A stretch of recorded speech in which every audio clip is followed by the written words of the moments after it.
corner. That Eastern Conference. I'm loving these matchups in the East for the first round. Okay, that's what I want to ask you guys. I know this isn't the sports show, and I do apologize because literally Monday I fell asleep and didn't wake up till like 3 in the morning.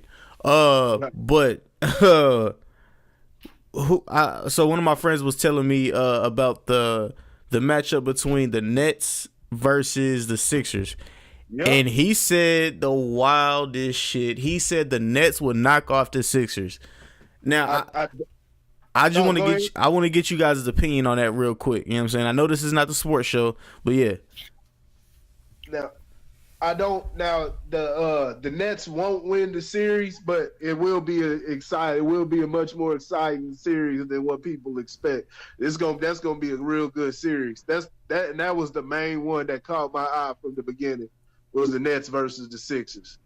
Uh, that Milwaukee and Detroit will be fairly good. I think Milwaukee should end up winning, but I think they'll give a couple games away in that one. I said that. Yep.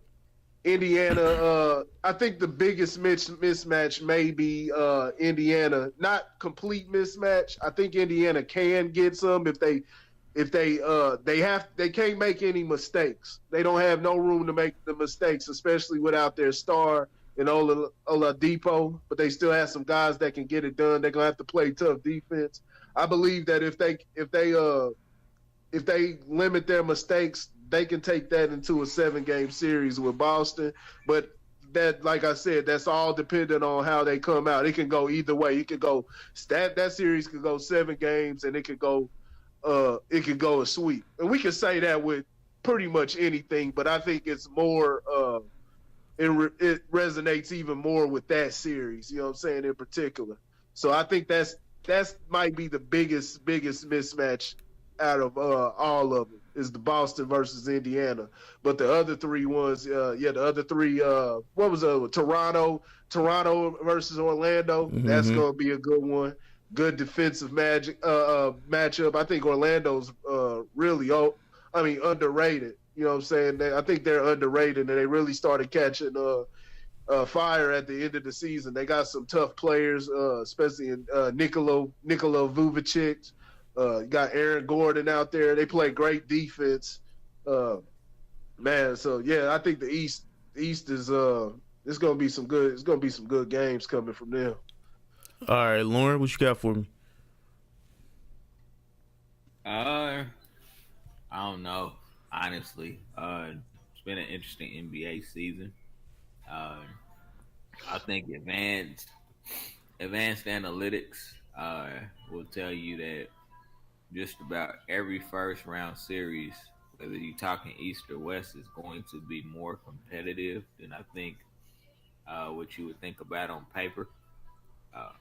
Uh, so, I mean, I agree with pretty much everything Corey said. I think the matchups in the East will be a lot tougher than people assume. I think a lot of people think about the star power that some of those teams have. Uh, but I think that, teams that can play defense can hang with you in a series. It's just a matter of do they have enough offensive firepower to stay with you. So when you talk about teams like Orlando, talk about teams like the Nets. The Nets are surprisingly a really good defensive team, and they play great pick and roll offense. Which thing about the pick and roll offense is it tires out your defense, so it can hurt your offense on the other end. Because you fighting through screens and stuff like that. So it'll be some interesting series. I think the West is lined up to be tough too. I wouldn't call it an upset, but the Portland Oklahoma City series, uh, I think that matchup actually favors Oklahoma City, even though they're I think the 7th seed or the 6th seed or whatever. So I think that I wouldn't call it an upset if they win. Uh, I think you got a collision course for round two. Mm-hmm. Houston, Golden State. Golden State. Uh, San Antonio is always a tough out. So I mean, yeah. I mean, it's gonna be a good playoff series. Of course, there's no Lebron out there, so I think it'll be different. Uh, I think it'll be different for the league. I mean, was it been 15 years since LeBron ain't been in the playoffs? Something like Something like that. that. Something like that.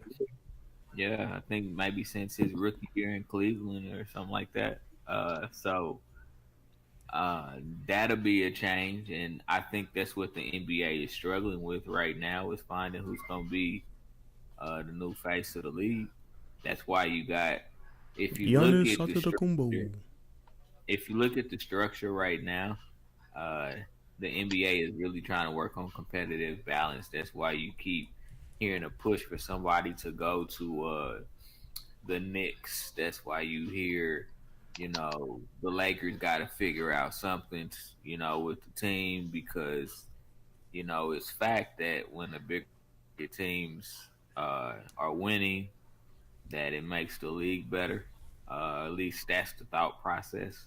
Uh, Antetokounmpo, small market. LeBron for a long time was small markets. You got all these superstars on small market teams. Uh, and I think that's a problem that the NBA is trying to. It's a problem for the NBA, and they're trying to fix it. So, yeah, I don't think there'll be any sweeps. I don't think there'll be any sweeps in this series. I don't think there'll be one. Ooh. I think the Golden State series will end in a sweep. I don't think there'll be one. I think every series will at least go 5 games. I could see a couple series going 7. Uh, I think Golden State will be a sweep. I think it will. you think so? I think that. Against Huh? against the Clippers? Yeah, I think it will. I think it'll I be don't, a sweep. I don't know, man. But you might be right. I mean, at least it may be a gentleman's sweep, maybe. Yeah, I can say that. Yeah, you can say that. Uh, but yeah, no, I'm excited, man, because this is the only time I actually watch NBA basketball anymore. Because regular season is pretty doggone for me, so Yeah, I tend to, yeah. I tend to watch highlights, look at analytics, but I'll watch the playoffs for sure. All right. Yeah. Honestly, I heard my boy say the Knicks, the Nets will beat the Sixers, and if the Sixers lose, dog, now this is just if they lose. Yeah, it's over for Philly. It's over for Philly. So yeah. No, it won't. They would just have to retool. You know what I'm saying? They would just have to retool. It wouldn't be over because they're still so young.